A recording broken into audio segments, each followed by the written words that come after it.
How's it going? Good. How are you? I'm good. Thank you for joining.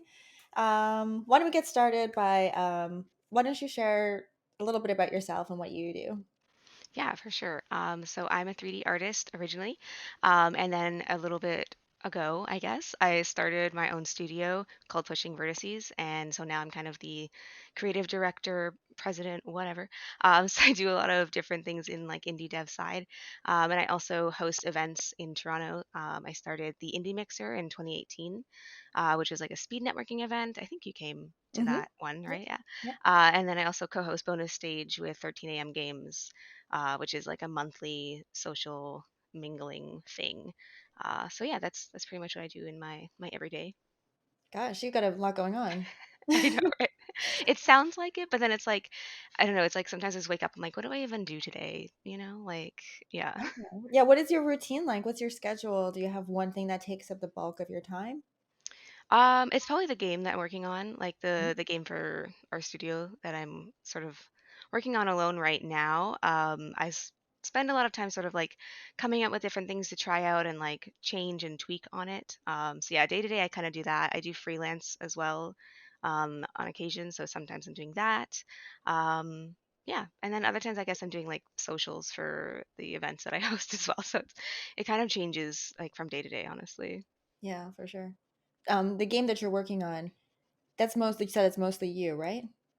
Yeah, at the moment, I did have, I think, like five contractors at one time, but it's very much like whenever they're needed type of thing. People will come on and help. I did have a programmer who was also narrative that was doing a lot of work with me for a while, and then once we finished our main objective of like a milestone, we were like, okay, let's take a break and like regroup, which has been really nice to sort of relax and not have to do something, if that makes sense. It's Mm-hmm. almost like, oh, I don't have to work on this, let me work on it now. Like, I don't know, I hate that though. It's almost like it's easier to be productive when you don't have to be productive. Yeah, that's true. Sometimes the stress can make you like not want to do it, or like the pressure is like, oh, I'd rather just Hmm. not do it. Yeah, or it's like the pressure to be productive of like, oh, I can't just like try something new, I have to make sure I finish this one thing type of thing. And then Mm. you start like, like that meme about like having so many tasks that you just do nothing. Like it's Yeah, very much that. Yeah. yeah, I know that feeling sometimes. Yeah. It's easy to just once you like break it down and you're just like, okay, this is the thing I'm gonna do. So much simpler. Hmm. I hear that. Yeah, So for sure. I bought it first of all, if anyone's listening, Indigo's making a really cool like roller skating game. And the visuals and graphics, I just really love this style. Can you talk a little bit more about the game? Yeah, for sure. I'm glad you like it. So it's called Roller Girl. I'm gonna just plug it right now. Mhm. And it's set in Ontario in a small town called Belleville, which is about 2 hours from Toronto. And it's set in sort of the early 2000s, and it's based on when I was 16-ish, and I would rollerblade everywhere, and I had like my iPod, and it was very much like the vibe of just like listening to music and getting kind of lost in that. And so the game is very reflective of that. So you rollerblade around through a small neighborhood that I modeled the whole thing to look like my whole neighborhood that I grew up in. Cool. That was a long task, but it was really fun. And so yeah, you rollerblade around everywhere. You listen to an MP3 player in the game, and the music is all tailored to different moods. So when you're listening to music that's like upbeat and exciting, the visuals are changing with you, like post processing effects, and also environmental aspects. Like we originally just had posts, and then we were like, let's add like dancing trees and like stuff like Cool. that. And then we also have sort of the flip side of that of like music that's less upbeat and like a bit more like sad, that kind of, I don't know, like desaturates the world. And like, I guess if we're still doing the trees, they would like kind of like slouch with you a little bit. And then eventually we'll have the narrative tie into that as well. So it's kind of emulating that feeling of like when you're a teenager and everything is like really intense, and then listening to music and feeling really identified with that music. Wow, I really love that. There's two elements there that I really love. One is an changing environment based on the gameplay. That's really cool. I always love games that do that. And then the other one is music dictating the experience. I think that's also a really cool thing to tie in together. What Hmm. is there like a goal, or is it more of just a kind of a chill hangout? um guess not a walking sim, but like a roller skating sim. Yeah, it's kind of, I guess, like in between. Like there is the goal of the overall story is that you have your first car. It was kind of like passed down to you from your older brother, and it like died when he gave it to you. So you have to sort of repair a couple of things, but of course you're like this teenager with no money, so you need to like do a bunch of tasks for the neighbors around to sort of earn some money. And then there's some new narrative side that we've added that I don't want to spoil, but there's some Mhm. drama that happens that you have to sort Ooh, of like work through to get all of this stuff together. And then like within that, you're sort of like discovering more about the character and also like the environment around you. And then yeah, at the end of the game, obviously you would fix your car and be like, woohoo, freedom. But the main goal that I want people to have is like just to experience sort of that feeling of being 16 and like having nothing to do in a small town, kind of just like roaming and like getting lost in the music and stuff like that. So like yeah, for me it's like I love doing games where it's like, oh, let me just do the side quests forever. right. But people were like, oh, what's the goal? I was like, I guess I should put that in. So I love the doing nothing part, but the goal is there for people that want that. That's a good compromise. I know I like games that are just kind of open to do what you want, but it Hmm. does feel unexpected for a lot of people if you don't have something like some objective. So it sounds Yeah, like you for found a good sure. balance.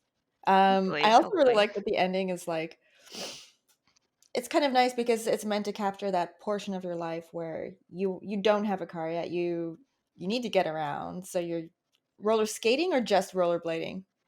Just rollerblading, as like Just I know it's like they're to me they're interchangeable, but like she is on like inline skates, so I try okay. to specify rollerblading in case people are like really into skating, and then they're like, oh Right. wait, yeah. So it's kind of fun because like the end of that chapter. Once you get a car, like your that character would, or maybe you, I don't know, maybe this is like related to your life, but like once a person gets a car, they don't really need to roller blade around anymore. So Hmm. it's kind of Yeah, like the that's end of the fair. chapter. Yeah, I mean, when I got my car, I was like really excited. But I did still like rollerblade a lot. Not as much now, but yeah, no, having the car is definitely like, especially growing up in a small town, like it's like when you turn 16, it's like a rite of passage. Like everybody drives. Yeah. And I was really determined. There was like this thing, I swear, where like everyone who turned 16 bought like a Pontiac Sunfire. Like that was the Oh, I remember car, Sunfires. Yeah, those right? were like the starter car. Yes. The first And car starter pack. right, and I was like I refused to, like, join the crowd. I was like, "I have to get something else." So I, like, saved a ton of money, and I bought, like, this blue, like, sporty-looking car instead. Ooh. Um, so I felt, like, so special. I was like, "Oh, yes, I'm different." I don't have a Sunfire. I'm different. Okay, I'm beyond the Right? Sunfire. Yeah, I'm not like the other people. I have Yeah. a cool car, yeah. But That's yeah, it fun. actually is like really accurate to the game though. Like I bought it and it had a cracked windshield and I think I had to replace some other stuff. So it was just like sitting in my parking lot for like months and everyone was Mhm. like mocking me for having a car I couldn't drive. So I had to put that in the game, obviously. Oh, that's nice.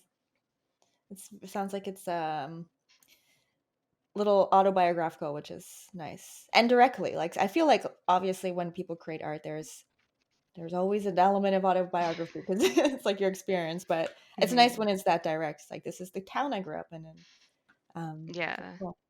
Yeah, for sure. There's like a lot of sort of like true events in it, but then it's also like, was my life that interesting? So I'm trying to like sort of pull in like random facts as well because I want it to be kind of goofy, but still have like some depth to it as well. So kind of like a middle balance.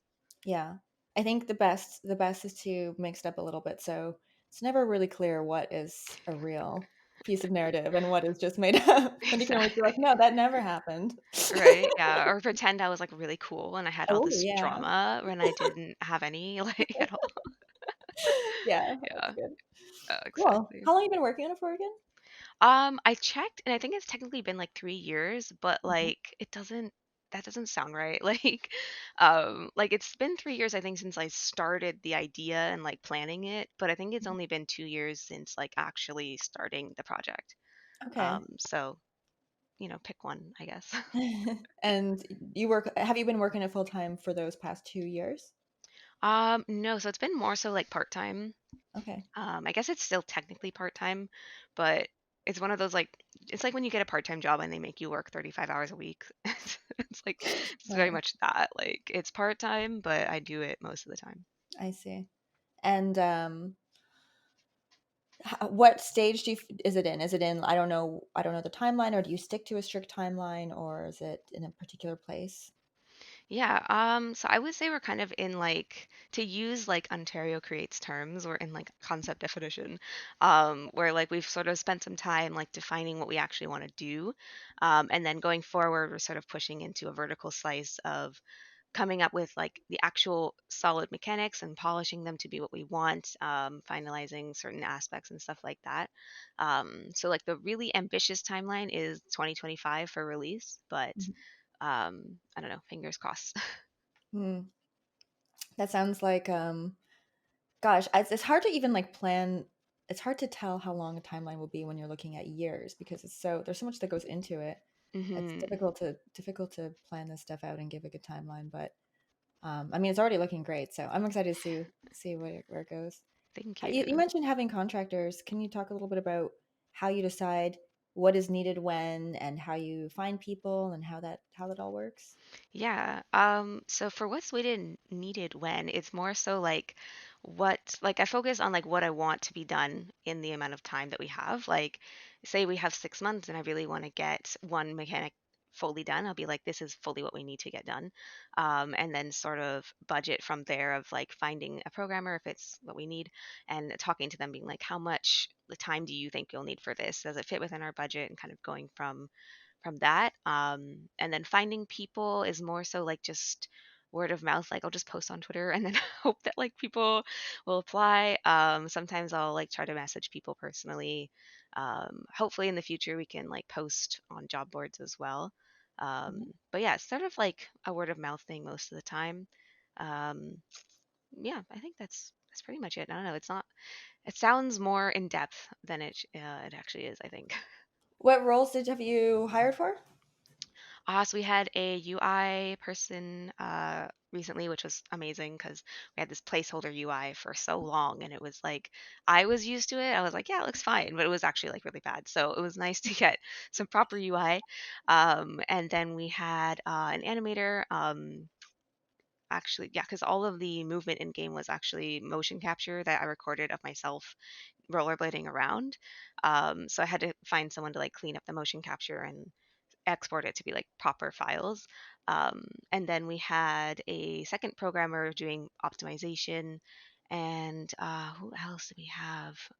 I think there was someone else, but I can't remember. Oh, the Oh, key art that we have, we had a contractor do the 2D painting that I don't do. okay, cool. I've got Hmm. lots of questions on that. So, Okay. um, what first of all, what are you're making in Unity, right? Yeah.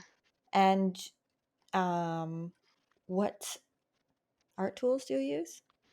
So I use Maya Okay. and I guess like Photoshop and what else? That's pretty much it. Yeah, Maya, Photoshop, pretty basic. Oh, we're matching tools. It's rare, I think, to be using Maya and Unity for some reason. um, okay, so you mentioned motion capture. Hmm. Okay, first of all, how did you motion capture at all? And second of all, how did you motion capture rollerblading? So it's actually like this is such a like dev story. Like I love telling this story because I will probably never do this again. But Okay. I started out, I was like, oh, I don't want to like animate. I don't do animation personally, so I was like, I don't want to try. I'm gonna do something way more effort. And I had an Xbox 360 Connect, and I was like, you can motion capture with that. So I was like, let's do it. And yes, I tried that. There's literally like a tweet somewhere of me trying to do it in my like bachelor apartment and I like almost like fall on my face doing it. But it was pretty fun. So basically like I started out doing with one and it was really bad. And then I went to like a bunch of value villages and I finally found one for like $15 and I was like, Amazing. "Yes." So then if you have two, you can get a lot more detail. So I set up the two and I actually went back to my mom's house and I was like, can I use your sidewalk? Because it's like so much emptier than trying to do it in Toronto. Yeah. And so I set it up like literally outside and I was just like skating back and forth in this little like 10-foot space. Cool. Which was it was fun, but it's like it's not the best data that you could get, but it worked. And so yeah, I had someone clean that up, and they're amazing. Oh my gosh, they got it working and looked like pretty decent, considering it's from an Xbox 360 Connect. Yeah. Uh, Cool. And then afterwards, recently, the Toronto Film School has a motion capture studio, and I actually graduated from there. So, no, I knew one of the professors there, and he was like, "Hey, do you want to use the studio here?" And I was like, "Okay, sure." So we redid it there, and then that's sort of what's in the game right now. Um, yeah, that's where that is. And I've been rollerblading for like ever, so like it wasn't a struggle for me to rollerblade in motion capture. Uh, Mm. because it's like walking at this point, but it was more Mhm. so sort of a limitation of like the space. Like there was no way to properly speed skate without like running into a wall. Right. I know, I've been trying to picture this the whole time you're describing it. Yeah, so I'm basically just going from like one point to the other, like just power skating and then like like completely stopping really quickly to not like fall, Yeah. and hoping that like somewhere in there is a good couple frames that we can loop. Because like obviously the floor would need to be like a treadmill basically for it to work properly. Mhm. We even had this like the person that was helping me with the motion capture had this like rubber band thing that they were gonna like from exercise and they were gonna like put it around my waist and then like hope that it would work, but it didn't work That at all. sounds, like, so dangerous. It was so it did not work out at all. We were like, okay, let's just see how it goes. And yeah, at one point I think he like put his arm out to like stop me from falling into a wall. So yeah, it was very like indie dev, like janky, if that makes sense. But yeah, it was a lot of fun. That's cool. So, I'm curious, the Kinect, was that with the cleanup, it wasn't good enough to use as a final animation, or was it just a lack of, like, setup that made it difficult?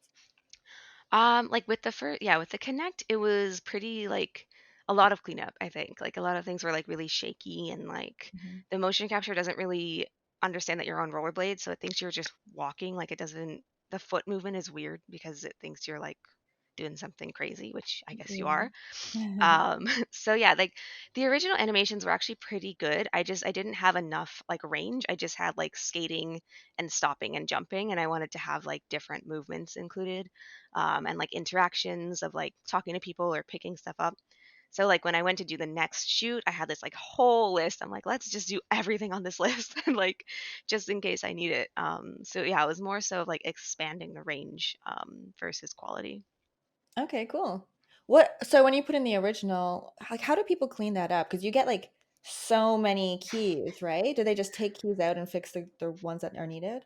I mean, I wish I knew. Like, I was so like that part of it is just like it makes my brain hurt a little bit. Yeah. But I believe it's with oh my gosh, what is it? It's another Autodesk software, Motion Builder or something. Okay. Can't remember what it's called now, but basically, I think you use that and you can kind of retarget stuff a lot easier, and then sort of bake it out from there. That part I'm not sure about because like when I was trying to do it myself, it was like yeah, like every single frame on every single bone has a Mhm. keyframe, and I'm Yeah, like, it's so this hard to is work so with bad. it. Yes, and then people on like forums because like no one uses Connect to do motion capture anymore, right? Like Mhm. I missed the what was it like 2011 or something when that was a thing. Yeah. So like all these forum posts are from like way back in the day, and they're like, Mhm. yeah, you can try this. And I was trying to like follow old posts, and like they were all like just not working, and I was like, this is horrible. I need to hire someone for this. Yeah. Yeah, Well, but why did that trend out? Like, are people just all buying the suits now? Is that kind of the new I don't standard? know. It's weird. I'm not sure because like it was actually pretty solid like for what it was. I think like I guess technology's kind of moved forward, right? Like I think you can kind of do it with an iPhone now for Hmm. like face tracking at least, which is pretty cool. Yeah, I haven't done that. Uh, That'd be cool to play with more. yeah, every time I see that, I'm like, ooh, should I do that? I Like, know. There's so many cool yeah, tools out there. It's hard to, yeah, like, learn them all and mess with them right. all. Yeah, what's really cool that I found out while I was doing this is that if you use a Nintendo Joy-Con, you can sync that via Bluetooth and it'll hand track for you, which is pretty cool. So like, Like your hand movements? no, but like it just gives you more precise like actual hand movement. So like when I was doing it, I was like in the game you can like pull out an iPod and it's like in your hand and you like interacting with it. Mhm. But like the hand movement in the motion capture was like, ooh. So, so I was like, okay. So I put the Joy-Con in my hand and it kind of just like perfectly snaps it, which is pretty cool. Oh, that is Um, cool. so that's a tip in case you ever decide to do Xbox Connect Yeah, no, it motion sounds like capture. you've got a really resourceful setup that way. Hmm. It's probably a decent alternative to having a studio, which is obviously better and you did have access to, but sounds like a pretty Hmm. good alternative. Yeah, it's not too bad. Like if you have the proper tools, I think it can be done. Mhm. It's just it's a lot of work. Like, Yeah. and like in the long run, I'm like, why did I motion capture? Like I didn't need to. There was no need. I could have just hired someone to animate it by hand. But it Yeah. was just it was fun. It was like a cool gimmicky thing. And the game is about me, so I was like, look, it's me in the game. Like Yeah. yeah. You didn't and it's like you doing, like, a particular skill and, like, your way of doing it, so that's kind of a nice Hmm. way to capture that. Yeah, And you know it's what? I think it is hard to, like I do think motion capture, as difficult as it is to like set up and find the studio or whatever you need to do it, and then also to edit and clean up. There's two mhm. parts that are both really difficult, but I think that it does exceed traditional animation because you get that realistic, like, I don't know what it is. There's something about it that just feels realer I if think you can get it's it to work. yeah, I think for me it was like, "Oh my gosh, do I slouch that much?" So like maybe it's the slouching. Like it's like Mm, the more realistic body pose than like I feel like in a lot of games like people are walking very like stiff-shouldered like this. yeah, that's a good point. But like in motion capture you're very like if you're not paying attention, you might like start slouching a little or like maybe you walk with a tilt or something.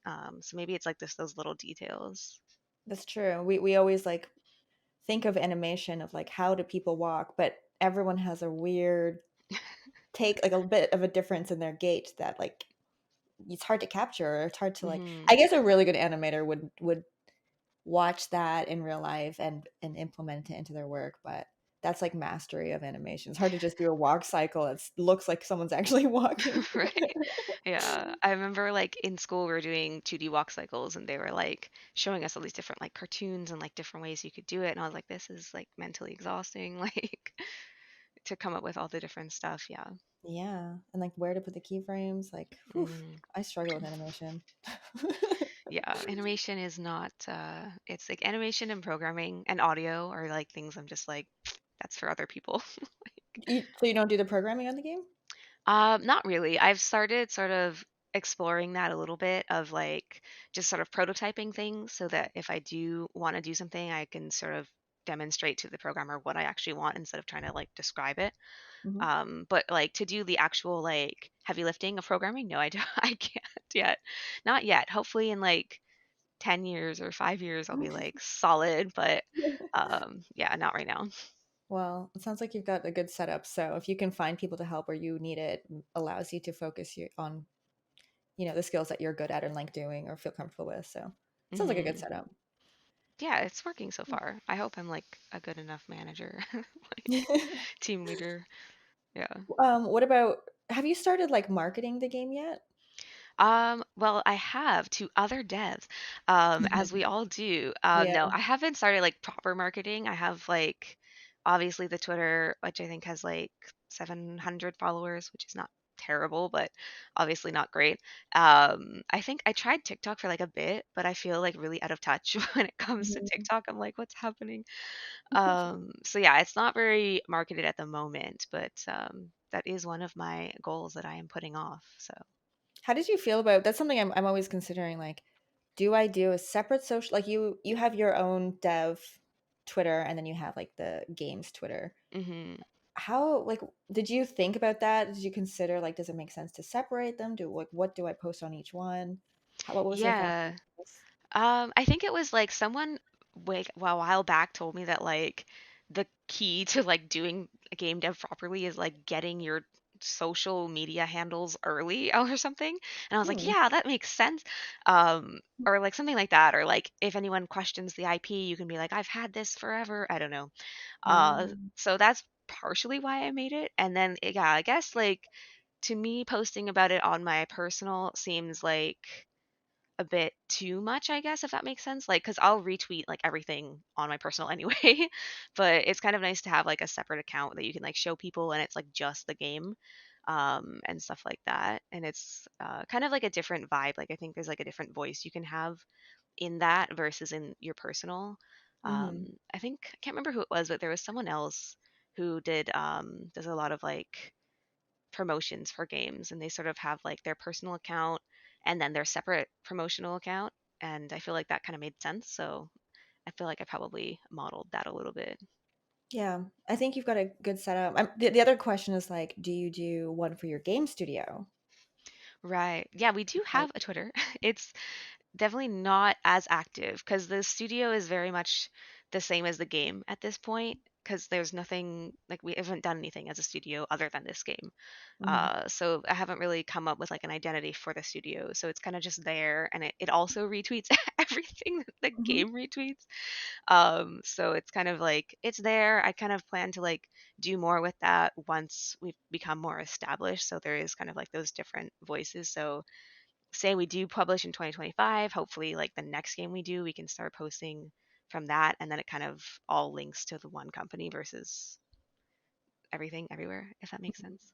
Yeah, no, I think that is the way to go about is to have social media for each thing, and then just focus on the ones that you're the most active on, and Hmm.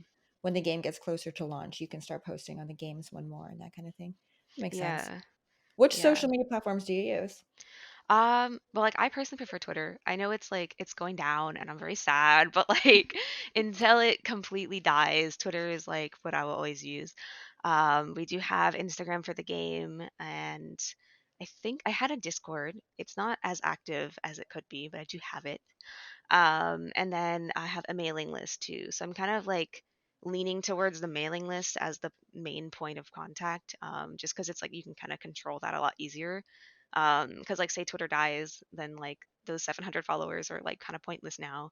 Mm, So I'm kind of like just trying to cover all the bases for that. And I mhm. guess technically TikTok, but like don't find it because it's not great. Okay, I I feel won't look like for it. like when people Now I'm gonna especially look for it, like, ooh. no, it's not even that hard to find. I don't advertise it because it's not great. It's Yeah, like finding someone's old YouTube videos and being like, "Oh, what's this?" Like it's yeah, kind of embarrassing, but I'm it's like, funny. maybe it'll get really popular and it'll be fine. Oh, yeah. Who knows? Yeah. Is there Do any you social media that you don't like or don't like to use, don't feel comfortable um on, or just I feel find like Reddit intimidating. Like yeah, like I Reddit feel is like it would be amazing. really useful to use if I like properly got into it, but I also kind of forget that Reddit exists for games. Like it's just sort of there. So I think Reddit is probably like one of those ones where I'm like, I feel like I'm gonna get Mhm, bullied or something. And then let's see, yeah, TikTok is definitely like daunting as well. Um, Instagram I actually don't use as much either. Like I have it, but it's not top of mind. Like first thing I go to is Twitter every time. yeah, Um, and yeah, I guess like all the other socials I don't really use. There's a lot now. I feel like I know. a lot of them like popped up out of nowhere when Twitter was dying. They were like, "Hey, come to us." Yeah, I Yeah. know. So Yeah. what about YouTube? You must maybe you haven't put out trailers or anything yet, so maybe you Oh, don't need YouTube right. yet. Yes, YouTube. I don't Mhm. even think of YouTube as a social media. It's Yeah, it is like, kind of like a different beast. right? Yeah, it's like I don't know. It's not really a social media to me, but yeah, I guess it is. There are some early trailers on there. Mhm, It's not something I use like too much. All of the trailers are kind of like I needed to make one, so here it is. You know what I mean? They're not like something I'm like, yes, come look at this. mhm, So yeah, maybe in the future once that's sort of like properly done. yeah, Um, but I feel like even then it would probably be still pushing it on Twitter. Like yeah, makes that's sense. just yeah, that's just how it goes for me. So I also want to ask you about the events that you run. Can you talk about those a little bit? Yeah. So the I guess I'll start with the indie mixer because it's kind of shorter. So the indie mixer, which you went to, is like a speed networking event. It kind of takes after just like those events where you have to just like quickly talk about yourself and then move on, which really helps to meet new people and then also helps you sort of like nail down what you actually want to talk to people about. Because I feel like when you have a lot of time, you can just start rambling But if you have like 2 minutes, it's like, oh my gosh, what do I care about? What do I need to tell you? Which is really stressful. I didn't like, but helpful. I was always amazed that people like signed up to do that for like 2 hours. I was like, this is exhausting. I Mm. couldn't do that myself. But people really liked the format and like how it can sort of help break the ice of like, yeah, we're here to network. Like, let's actually network. So that was really fun. So I started that in 2018, and then it went until the pandemic began. Mhm. And it was so frustrating because we always had like problems with the format of like talk to people, move on, talk to people, move on, and then somehow people would like end up in the wrong chairs, and like people wouldn't end up talking to certain people. And so we were like, okay, what's the math? And we like properly tried it, and every time it would fail. And then literally the last event before the pandemic went perfectly, and we were like, yes. And then we just never got to do it again. So it's Wow. like, dang it. Have you started it back Um, up since? no, I haven't. It's honestly like kind of a lot of effort to run. I And then bet. also the venue that we were using, unfortunately closed during pandemic as well. Oh, So did it? That was a good yeah, place too. yeah, it was nice. So it's like nowhere else is really like the right format for it. And also like there was no budget for that event, so like finding another venue with no money is not Mhm. super useful. So it's kind of on hold. Like it's one of those things where like every couple months I'm like, what if I did that again? Um, but it's a lot of effort to do, and I've sort of been focusing on more of like the personal work that I do. Yeah.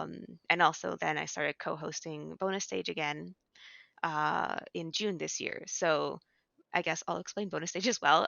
Bonus stage started in I think 2016 or so with 13 a.m. games, and they started it as sort of just like let's hang out with our friends and get a drink, and then it sort of grew from there. So in like 2019, I think I started helping host it. Just why not? And so that was pretty fun. And then of course the pandemic happened, so we had to stop. We actually struggled to get a venue as well because the venue we were using for that also closed, Mhm. unfortunately. Another cool Um, place too. I know all the good places. I know. Um, so yeah, we ended up just sort of like hunting for a while, and then we finally found the place that we're at now, which is like by Christie Station.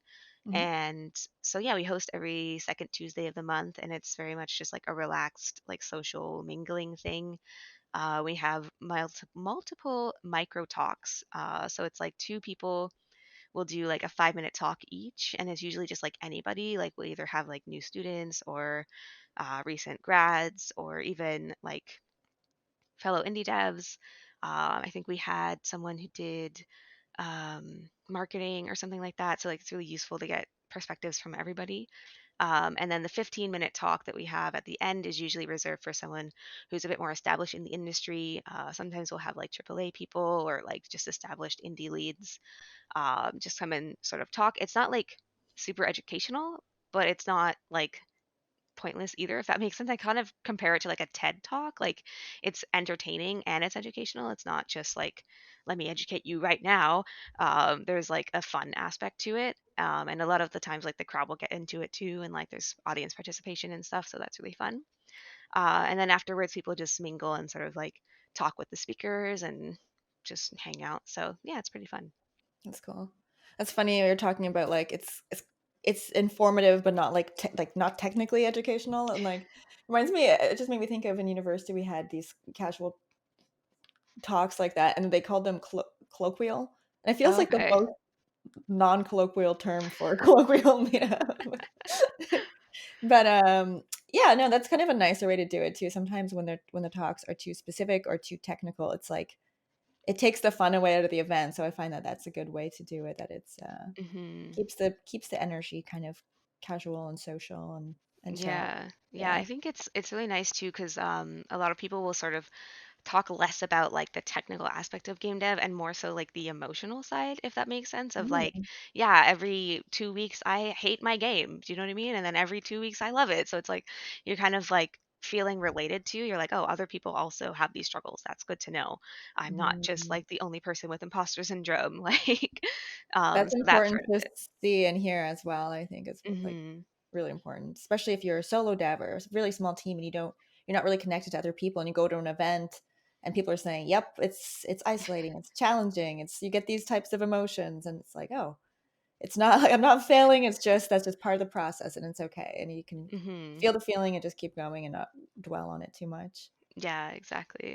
It's really nice. And I guess also like a lot of people as like stay-at-home indie devs don't really like go out as much. So it's hard to find like reasons to leave, especially in winter, like to like Mhm. leave the house when it's like already dark at 4 o'clock. It's like, oh, so it's nice to sort of have like an excuse to leave the house, I guess, if that makes sense. For A lot sure. of people are like, this is my first outing in 2 weeks. I'm like, me too. Yeah. You get a good turnout? Yeah, it's pretty good. We actually just hosted it yesterday, and we had, I think, at the peak of the like people come in and out. So like at the most, I think we had about 50 people, which was actually a lot for December. I thought it was going to be less because like Mhm. people are away. But yeah, we usually average like 50 to 60 people a night, which is pretty cool. And are those numbers the same post-pandemic as they were before? I think it's actually, I think it's either the same or more. It actually feels Hmm, like more. It's weird, that's but awesome. yeah, it might be the venue as well. Like the old one was like a bit smaller. Did you actually go Yeah, to I've the been to one at it's like it was called Level Up, right? Power Up? Power Up, that's it, yeah. Yeah, yeah, Power yeah. Up. So it was like a bit smaller and like a kind of in a basement, right? So I Yeah. think also like the size of it kind of like it's a bit bigger now, so it's maybe it seems like more. I don't know, but yeah, according to the 13 a.m. people, it's like a bit more than it used to be. So that's pretty cool. Okay. That yeah, that last place was pretty cool. It had like a sci-fi vibe too, and they did I feel like they did a Yeah. good job with it. Like it felt like I don't know. Yeah, I always Felt said like you're in the it felt future like essentially. Tron to me, Yeah. like yeah, and they had like a Master Chief head, like the helmet, which is Uh-huh. like my childhood favorite game. I was like, "Oh my gosh, hi." Like Where was that? I don't remember that I part don't know, of it was it. like kind of like to the side on a table somewhere. I don't really Okay. remember, but I kept Yeah. wanting to like just take it and leave and be like, "This is mine now." But yeah, That's funny. Is yeah. the new venue, like, also sci-fi themed, or is it just traditional? No, it's kind of just like a chill bar. It's on Bloor and like Clinton Street, I believe. It used to be called Clinton's actually, and then they just recently rebranded. So they're kind of going for more of I think it's like a Korean bar now. Okay. Because it's like in Little Korea, right? So it's kind Mhm. of like fitting into that scene. They have great food. They just changed their menu and it's great. So if Amazing. you're listening, go check it out. Cool. So yeah, they have like a back room that's kind of I think usually for like if you have a small band or something. Because there's like kind of a small stage and then like space for chairs and then there's a little bar in there. So yeah, Mm, it's actually pretty nice. There's some perfect. like it's a couple neon lights, not as many as before, but yeah, so it's pretty good. That sounds great. Yeah, I'm excited to go check it out again. Oh, nice. Um, I'll hold you to it. what's that? Said I'll hold you to it. Yeah, no, When I'm excited. I remember that before, and when the pandemic shut down and that bar closed, I was like, "Oh, that place was cool." And the events obviously not going to be run here anymore because the place is closed. But yeah. yeah, I'm glad to hear that not only is it back up, but it's going well and it's even growing since before. That's good to hear. Mhm. Is it Yeah. hard running an event like that? And you said you run it with 13 a.m. studios. Yeah. So Uh how does that work? Yeah, so it's not too hard to run. I do feel like it's kind of stressful. Like if you don't have speakers lined up, you're like, oh my gosh, like what's gonna Mm, happen? That's the only part that's kind of hard is like finding people to talk. Like at first it was really easy because everyone's like, oh, we're back, let's go. But we mhm, kind of ran through like our first 10 people that were just automatically ready, and now it's like, oh, we have to put in effort. mhm, Which no one likes doing that. So it's not too bad though. I kind of have like a system. I set up like a mailing list to like update people and the socials and everything. And we have a Discord now, so it's kind of slowly growing in its little footprint.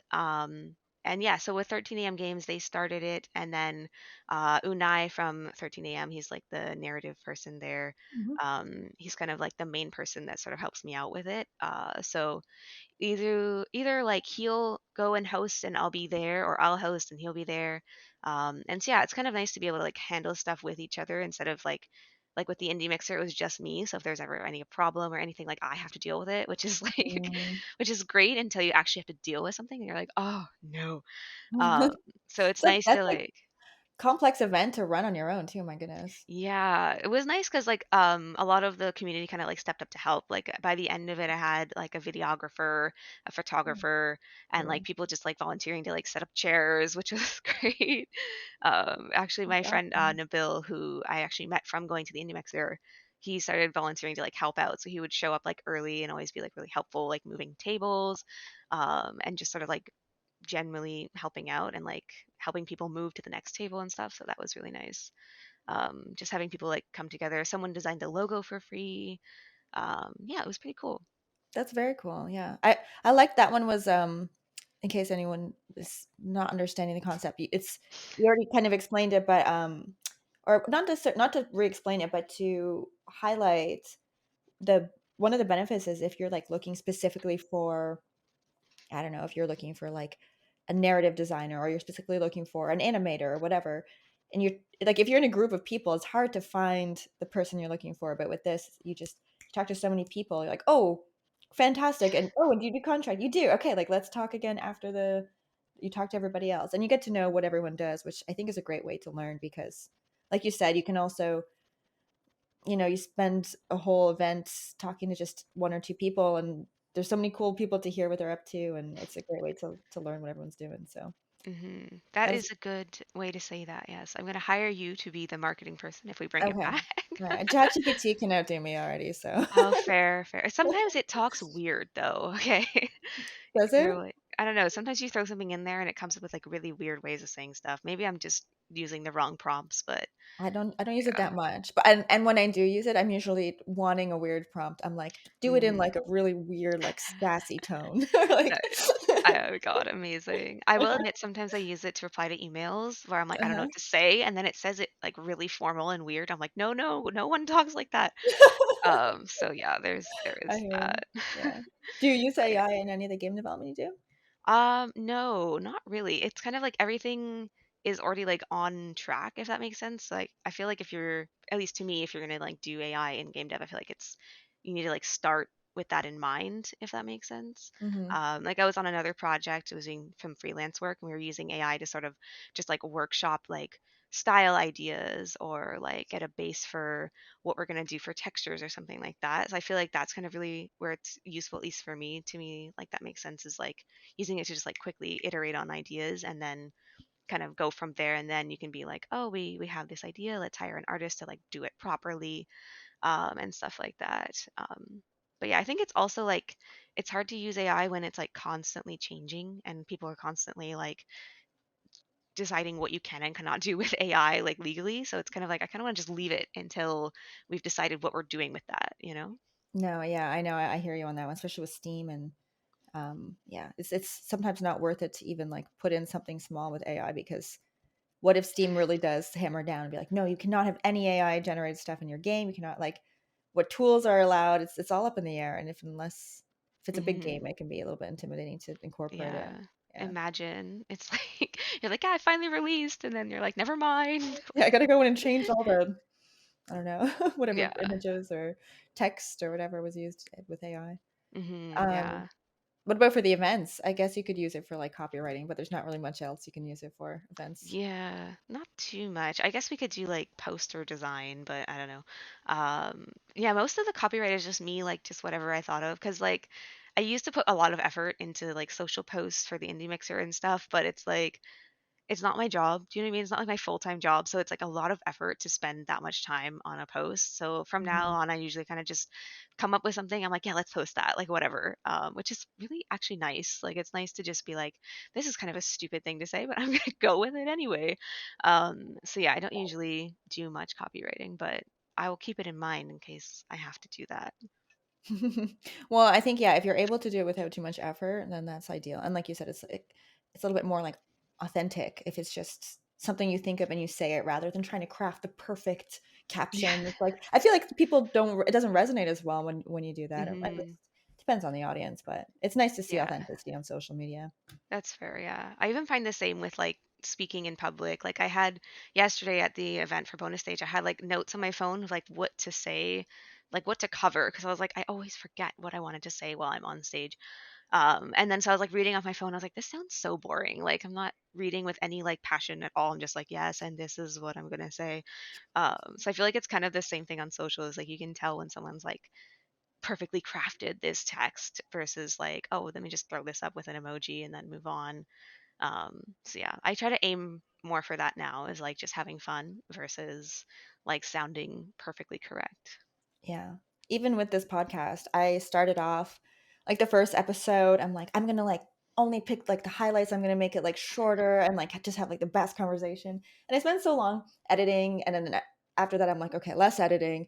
I was still switching like the full screen, and now that I've switched to side by side and basically only editing if like connection breaks or something like that, it's just it's so much more enjoyable because I can like I enjoy them regardless, but then afterwards, it's just I can like do a short edit and put it up, and it's like I just the process is so much better, and it means I can do Hmm. more of them. And I think I was obsessing over stuff that didn't really matter. You know what I mean? So Yeah, it I was a feel good that. lesson for me. Yeah. Yeah, I feel like that's always how it goes. Like you kind of like gotta work out the kinks a little bit. I can't imagine editing. That sounds so. I feel like that's another reason like why I would not want to host like anything recorded because it's like you have to put in like at least some amount of effort, right? And it's just like Mhm. afterwards, like oh, do I need to do that? Like Yeah, yeah. I just finished a YouTube video the other day, and like I spent like one full day, and I'm like, okay, the script is done. I'm like, okay, I have more to do, but I got that done. I'm like, okay, all right, the audio recording is done. It's like, all right, now I gotta like put in all the. It's like every time I go back to it, I'm like, that was a whole chunk of work. I don't know how people do YouTube full time. That would be just that would be so Yes. hard to do. I think I can do it Yes. once in a while. I feel like that's like what it is a lot with like videos and like even streaming. Like people don't realize that it's actually like a full-time job to set up everything and like have all your socials make sense and have all your like widgets and stuff be cohesive. Mm. Like that's part of what also stops me from streaming as well. Like sometimes I'm like, oh, I should stream the game. And I'm like, oh my God, so much effort. And I'm also one of those people where like if the camera is on me, I feel subconscious. I can't like properly relax to do Hmm. work. I'll be like trying to do, seem like I'm working properly. Um, and also like I like to sing horribly while I work. So like And that I sounds don't know like if more extra entertainment, you know? yeah, maybe, but like that could just end up anywhere, I don't know. I'm too I picky know, about like like what is online um of me, so I don't think I could do it. oh, trust me, I think about that all the time, but I'm like I'm like, I've probably said so many dumb things. Somebody could just pull up and be like, "You said this before." I'm like, "I probably did." Like, like I've said Amazing. everything there is to say. I'm online all the time. That's fair, But yeah. I think it's like I was watching an interview with like Felicia Day and someone was like pulling up quotes that she's said. They're like, "Oh, like is this a real quote or did someone make this up?" She's like, "I don't know if I said that." I was like, "Oh my God, it would suck to be famous because you'd probably say something without thinking and then like next thing you know, like everyone's saying that and you're just like, "Oh, I didn't mean that to happen." And then yeah, right.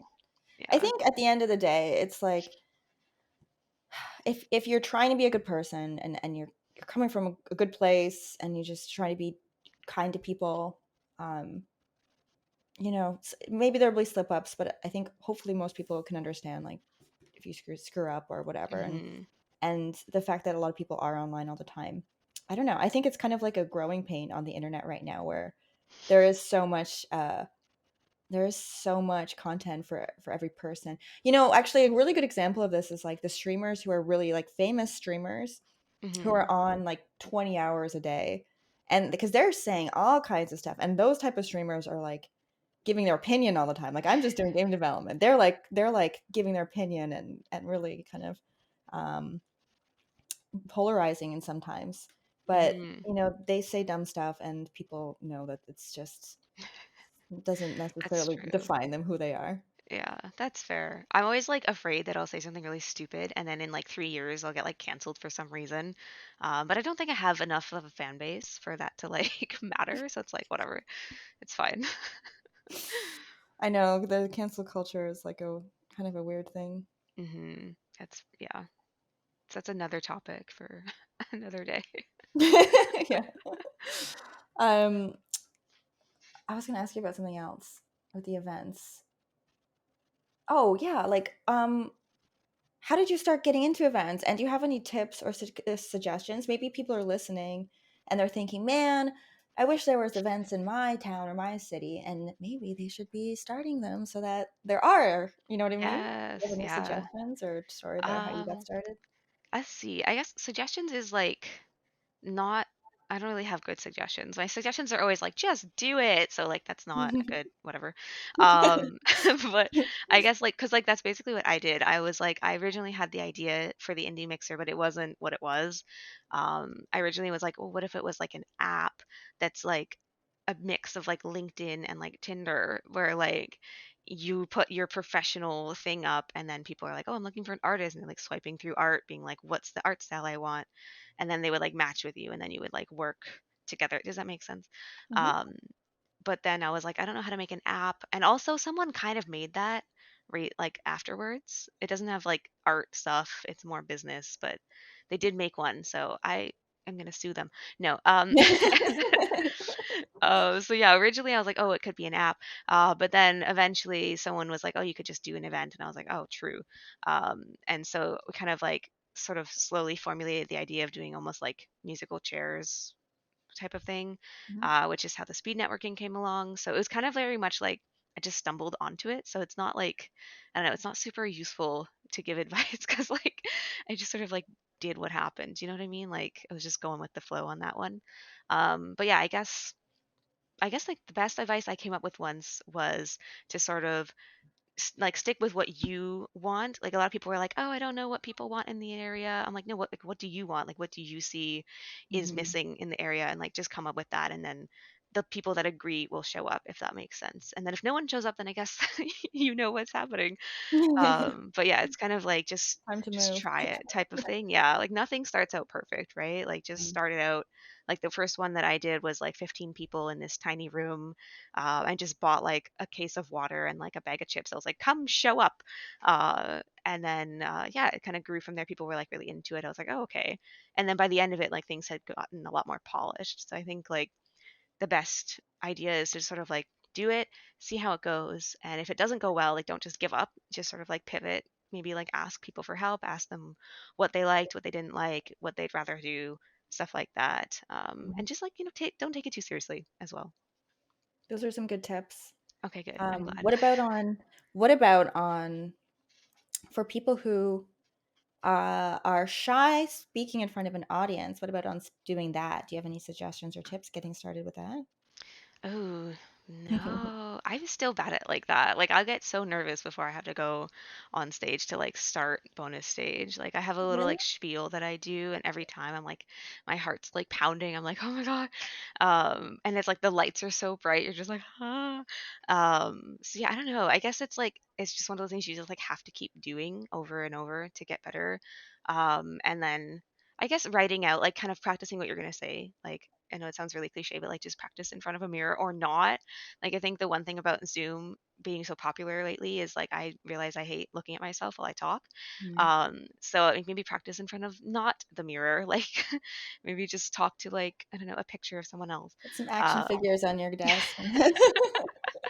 yeah, but yeah, I think like having like even if you practice forever and then when you go to do it, you like completely forget half of it. At least you had like that base, right? Like there's a lot of times where if I'm preparing for like a panel or something, I have my idea of what I'm going to say, but then like in the moment I might completely change it, but it's like at least I had something to start from instead of just being like, I don't know. Like so yeah, I think maybe that if that makes sense, like practice Mhm. and just I guess the other thing is like people always say like, "Oh, you shouldn't get mad that you didn't say something because no one knew you were going to say that except for you." Hmm. Um, which is a good point. I'm still annoyed though when I don't say something, but like it's a bit better is like no one was expecting you to say a certain thing, so you don't have to freak out if you forgot something. That's a good point. You don't you can always for most things, you can have some notes. I find even just like writing a single word, like to Mm, remember to talk about that topic, yeah. especially like if it's like really like a lot of text, it's harder. But if you just have like the one word, you're like, oh yeah, I wanted to Yeah, talk about that. true. I find that Yeah. that kind of thing helps too. Yeah, I'm just picturing like you're like on your hand, you're like, and Yeah, so have you smudge. just consult? Yeah, like do you have you seen Mulan? Not in a long time. Okay, well, there's like this scene where like she writes out like what she's supposed to say like on her arm, and then she like goes to say it, like all melts down, melts down her arm. 'Cause it's like those like you had to like dip a pen in ink and like like almost like a Catching paintbrush, so animals. it's like very Yeah. fresh, and then it just like melts away. She's like, ah, she's like saying the wrong words. It's yeah, it's That's like cute. I think the line is like think before you act, but instead she's like think before you snack, which is yeah, I always love that part. It's So yeah, very cute. that's what that reminds me of. Classic. I feel like it's a classic cartoon trope. It's like writing down a speech and not reading it correctly is like Yeah, like been in a lot of shows. yeah, that's true. Yeah, I kind of You picture that for like bar mitzvahs. I feel like that happened in one where like someone had to sing that whole thing, that whole part of the Torah, and it was like they just like wrote out some of it. They were like, I don't know what's happening. It's funny. Do you find that the nerves have gotten or like you've gotten better with the nerves of going up and speaking since you started? I think so. I think it's not even like nerves, it's just that I like care less, if that makes sense. Like, especially with bonus stage, a lot of the people that go are the same people. So it's kind of like, okay, they've already seen me do this, like whatever. And it's also like it's like our event. Do you know what I mean? So it's like, what are you gonna do? You can't like fire me from my own event type of thing. Right. I feel like it's more for like if I'm doing something else, like if I go to like a panel and I'm on a panel, then I'm kind of nervous because it's like I've never done that specific thing before. Hmm. But yeah, like I feel like, or even like last night when I was doing it, I was kind of like tired, so I was like, oh, let's just get this done. Hmm. So yeah, it's definitely gotten better, but I'm still a bit nervous. Or if I'm like really like if I had a lot of coffee that day, I'll be like really jittery, and then I'll talk too fast, and like there's a balance, you know? Yeah, I hear that. I think Yeah. yeah, um I, caring less is an interesting it's funny, but I think there's an maybe this is what you mean. Um I find that like reframing the perspective of the situation helps.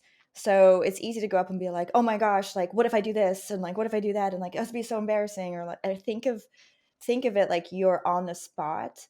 But in Hmm. reality, like no one's sitting there like when are they going to screw up? Like like that's not the dynamic at all. You're Yeah. creating that dynamic. The real dynamic is like they want to hear what you have to say and they want like Hmm. they just want to have like information transferred from your brain into theirs. So like it Yeah. doesn't matter if you screw up, it doesn't matter if you say something silly. At the end of the day, you're trying to share something with them, or you're trying to give information to them, and that's all it really is, which makes it so much like less pressure, and Yeah. you care less, but it's also like you see it for like less of Hmm. an intimidating situation. I think Yeah. is part of that. That sounds so much better than I don't care. Um, I didn't mean to say I don't I care, know you but don't. yeah, that sounds much better, thank you. I know you don't Yeah, not care. That yeah. was yeah. I think it's also like yeah, like reframing it for sure and like sort of like changing your perspective of like freaking out to being like yeah, these people are going to listen to me like and just sort of like gaining that like confidence and also like sometimes I like to just like lead people into what I want them to do, so I'll like be like welcome to bonus stage and then I'll just start clapping and people will be like oh, I guess we're clapping and like then I'm like applause, thank you. So it's kind of like I feel like people are half the time just waiting for instruction, so you Yeah. can kind of like be like, "Everyone clap now," and, like, they'll do it, and it's like, "Oh, okay, cool." So Yeah. you can kinda, like, relax a bit, Mhm, and yeah, it's nice when you feel like you know people in the audience too, you can kind of let, like, jokes land a little bit and stuff like that, mhm. yeah, so yeah, it's pretty good. Yeah, that's when it gets fun. It's when you can just go up and have fun. You don't worry anymore. But I think it does take time to get used to that. Mhm, for sure. Um, what about uh burnout? Have you experienced any burnout?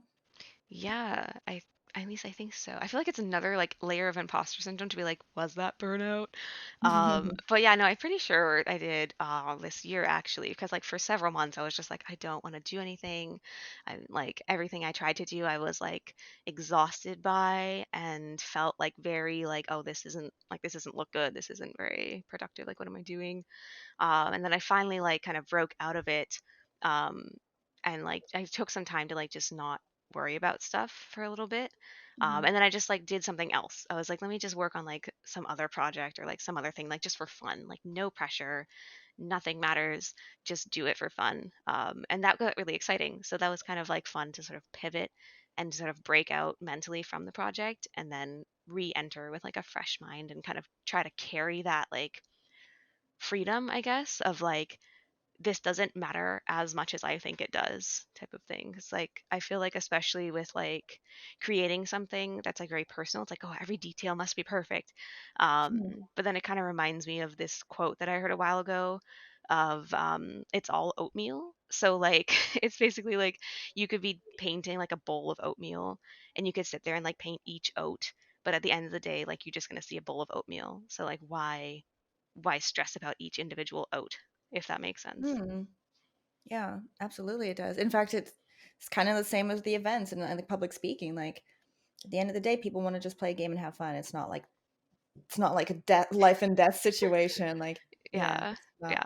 so intimidating some as we might see it to Hmm. be sometimes. Yeah, especially with like for me I'll get really extra about like props. Like I love making props and especially when they're like really unnecessary. Like I made like a bowl of chili, like a or actually a crock pot of chili, and I like specifically spent time like making the chili inside like for no reason. Like I obviously like baked it down and stuff, but like yeah, I was like and I got really excited. I like posted a tweet of like a turnaround of the chili. I was like, "Guys, it's chili."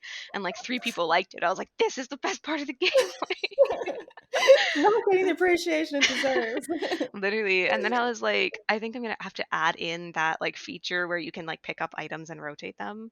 Cause like all of my props Mm, are like really detailed for no reason. I'm like, you will see them. mm. Like I will No, I force understand you. that. I have so Yeah. many props. I'm like, I like designed like branding and everything for every individual Yes. item. It's like, I don't I think love it. people are going to care about that at all. I care. I will care. Send me your That's picture. true. Okay, yeah, we can Yeah. exchange props. We're like, look at this bag of flour. Yes. Oh, I love making like fake brands and putting them on like chip bags and stuff. Mhm. Like I was working for someone and I had like I made a vending machine for their game and I put like their company name on all the chocolate bars and all the chips.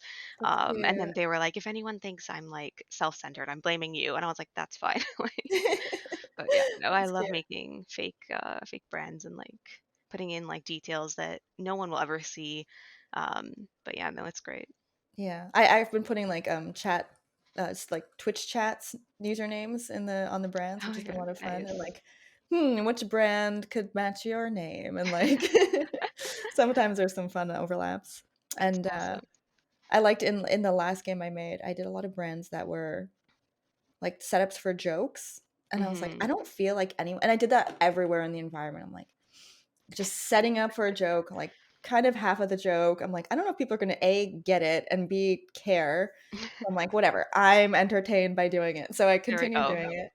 And when I Yeah. watched like YouTubers play it and they like riffed on that setup, I was like, yes, yes, it's all worth it. They Yes, get it's it. They got literally the that. humor. Yeah, like whenever someone catches like one small thing, it's like, "Oh my God, yes, my work is worth it." Like It's never true. mind the It's all rest we of were the game. learning. Yeah, I Yeah. think it's like I think part of making games, maybe I wonder if curious if you relate to this, is like the satisfaction of making a game or art in general is like it's almost like you're having a conversation. You're like, well, what about this? And then when somebody kind of receives it, like with a joke, like Mhm. yes, they get that sense of humor. If there's like a connection, you're like, yay, people out there, like this is Mhm. there's other people out there who get this in the same way. Yeah. It's kind of like, Yeah. Yeah, I I don't know, think that's weirdly rewarding. yeah, I think that's like one of the best parts about like making games is like just like sharing, right? Like and like feeling like oh they how you're having a conversation with the player, like even though you're not like directly there.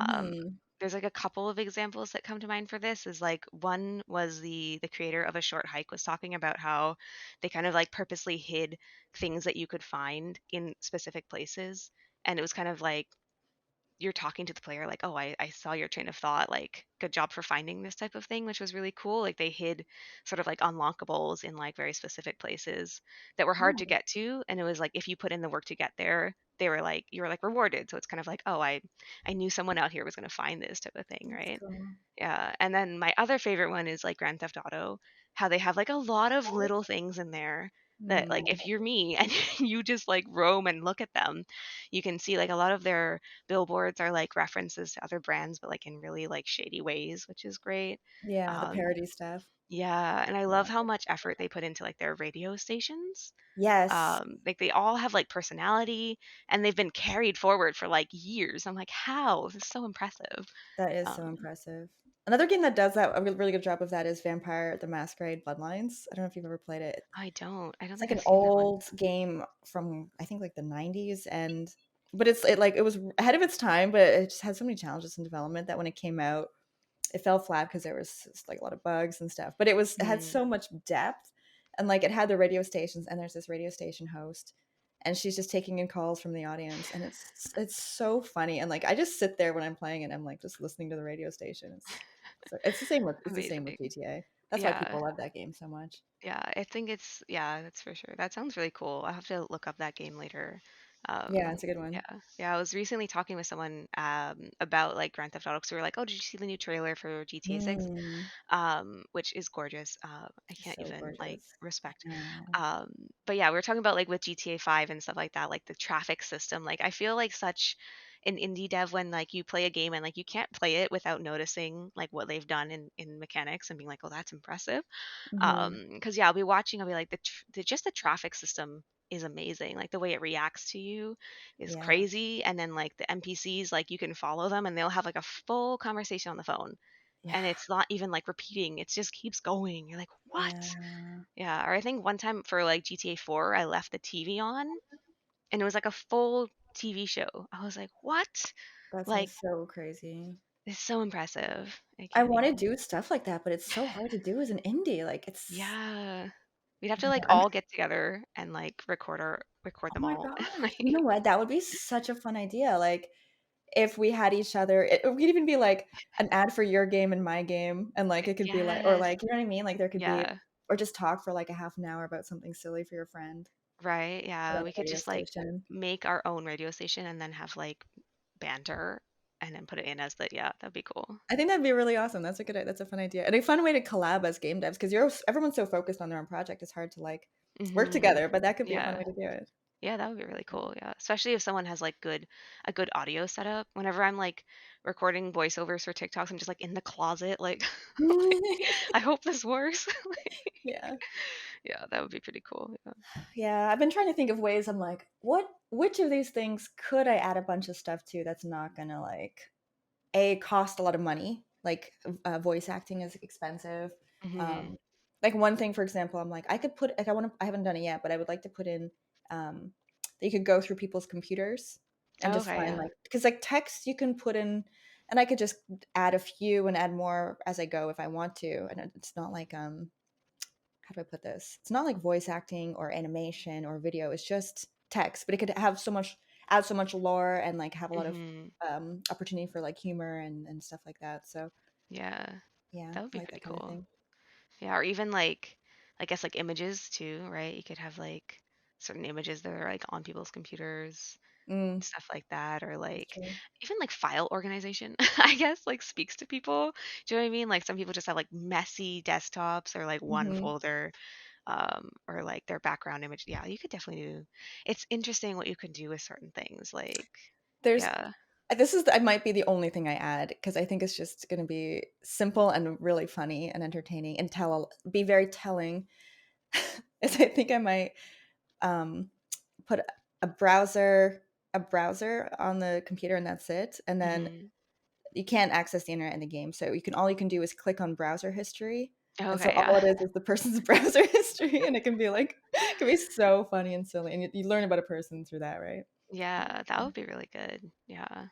That could be really entertaining. I feel like that's like GTA level, like you could put some stuff in there for sure. Yeah. Without having to write like a complex character routine and conversation and voice acting and all of that. So yeah, I Hmm. feel like there's ways we can do it as indies. You just got to be creative. Yeah, that's true. Yeah. Or you can always do the like voice acting yourself and then just like make it purposely bad, like just do different accents horribly. That's not a bad idea either. Yeah, Do I like a don't know. It voice depends. changer. Yeah, it depends on the voice, like on the tone, right? Like people are like, "Oh, you should voice act the game, like you're in it." I'm like, "No, I don't want to listen to my voice that much." Mm. Like, imagine trying to like test your game, you have to listen to all your sound bites. Like, no, thank you. I have myself as an NPC in there right now. It's very entertaining. That's pretty good. I could see that. I could see like just having a couple lines of dialogue and it's like a side person. Like that Yeah, would be tolerable. it's also like a character. Like I'm being silly in it, so it's not like as painful. That's fair. That's fair. Laughable. Yeah. It's it kind of reminds me of like I was younger, I was in like a play or something and I had to do like an accent and then I like did it horribly and then for the rest of like the year I was just like s- like thinking back being like, "Oh my God, why did I do that?" Oh, I'm sure it was fine. No, it was totally fine, but like I was just overthinking it like Oh I was god. probably like 10 or something, so I Oh, was like poor little baby stressed. Indigo. Having anxiety about something. Bet you nobody even thought twice about it except for Right? you. It's Yeah, funny like how we think about things exactly. like that. Yeah. I think like what you just reminded me of when you were like when you're saying like baby indigo, I really want to put like pictures of me as a kid like in the game. Mhm. Like in the credits of like just like almost like Polaroids, like they're just like placed in Oh. times because I have so many of like me rollerblading and I look like such a like early 2000s like I have such bad outfits like That sounds amazing. I'm I looking think I'm forward wearing to like seeing that part of the game now. right? I think I'm wearing like baggy jeans and like a long sleeve with a short sleeve on top, of course, with probably Mhm. like a helmet with the buckle undone, like badass. Like, yeah. Oh. Yeah. Buckle undone. Why even wear the Right? helmet? I know, right? That's a fashion statement It's what now. the cool kids do, okay? It's like wearing Okay. overalls with one side undone. Like, Oh. okay, okay, yeah, got this. But yeah, no, like all the pictures are like that bad. Like it's just me like in a weird position, like, what's up? Like Sounds really cute. and then I was like, oh, it'd be cool to put like other people that worked on the game, like if they have pictures, like we could just put all our childhood pictures in. Yeah, that So sounds really nice. that'd be pretty cool. I'm kind of That's like good. ahead of myself with the credits already, but No, that's part of the game. exactly. There we go. It's a nice way to make it interesting and fun. Yeah, it'll be cool. Yeah, I have Definitely. that thing where like I look really far ahead. It's like to me like the game's done already and like I've already like do you know what I mean? But then it's like, oh, I have to do stuff. No, I think about things out of order all the time, and I know what you mean. I'm like, "Oh, like, I'm gonna add, like, this particular detail at this," or, like, "I'm gonna come up with this, like, marketing plan," like, but that's not gonna happen till, like, after the game's done, and you get, like, Mm. really into it, I'm like, "I need to focus on the next step, not the, like, last step." Yes, exactly. I do that all the time. Oh my gosh. And then it's like, but then by the time I get to that point, I've forgotten what I was gonna do. So it's like I really have to document everything, Mhm. or else I'll be like, wait, what was that thing I wanted to add in? Uh, Yeah. but yeah, if I don't remember, it probably doesn't matter. Hopefully. Yeah, well, I do try to write it down as well, because then, like, it's also you get, like, this excitement, this rush of excitement about a new idea, I think. So, like, Yes. if you can't implement it, if you can't put that energy towards implementing it, the best way to put that energy is towards documenting it, and then later you can be like, "That was a good idea, and I have newfound excitement for it, I'm gonna put it in." Or you'll be like, "That was cool when I thought about it, but we're not gonna do it." Yeah, that's fair. Yeah. That's kind of what I'm doing now is like I came up with an idea. Like I woke up, I was like, that would be cool. And then I spent like the day doing it, like which is kind of nice, to sort of like have the freedom to try it out. Mhm. And then like the best thing is like GitHub. So you can like push your project, try something. If it's horrible, just completely erase. Oh, beautiful. It's like It's my favorite true. thing right now. It's true. Yeah. Or like you Yeah. break something, you've no idea why. You're like, well, delete. Yeah. I'm also kind of in that stage where I have all these ideas. I've woken up and I'm like, "That's a fun idea," and I write it down. Now Yeah. I'm gonna go through them all and be like, "Okay, what am I scrapping? What do I need to, like, account for now?" And put it together and, like, what's a maybe later, and going through that because Yeah. a lot of them. Yeah, for sure. I also have like so many post-its. Like I'm looking at my desk. There's like so many post-its and like scraps of paper where I like quickly jotted this down because I don't want to like open up Google and find my Google Doc and then put it in the yeah. So like I just have like 8 post-its and they're all like different colors and I tell myself it's Ooh. like to organize priority, but like it's not at all. It's just like I like different colors. So yeah, I have like green, blue, and then like just white paper. Yeah, it's a mess. I love that. It's so much more interesting to look at than a Google Doc. That's true, yeah. Nice Or physical like yeah. presentation. Or sometimes I have like a private channel on Discord, like just for myself that I just like throw stuff into sometimes. So Mm. like that's kind of useful too, because like I always have Discord open, so it's like can just quickly alt tab, throw it in there, probably never see it again. but but yeah, Good it's way pretty good. to yeah. One last question for you. Okay.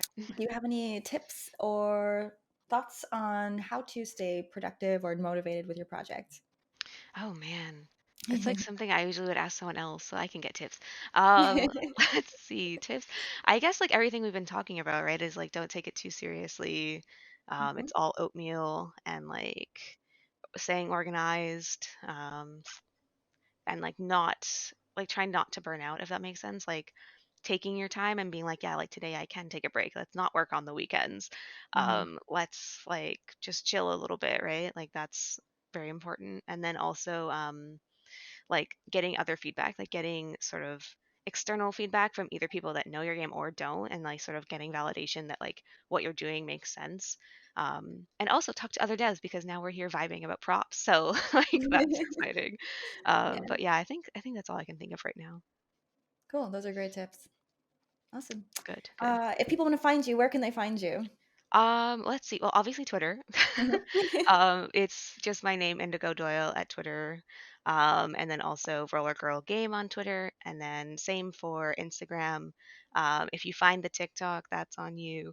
And and there's also the mailing list, which is linked on Twitter as well. So yeah, it's mostly Twitter at this point. Okay, cool. Yeah. Awesome. Well, thank you so much for joining. It's been really great talking with you, and I'll talk to you later. All right. Sounds good.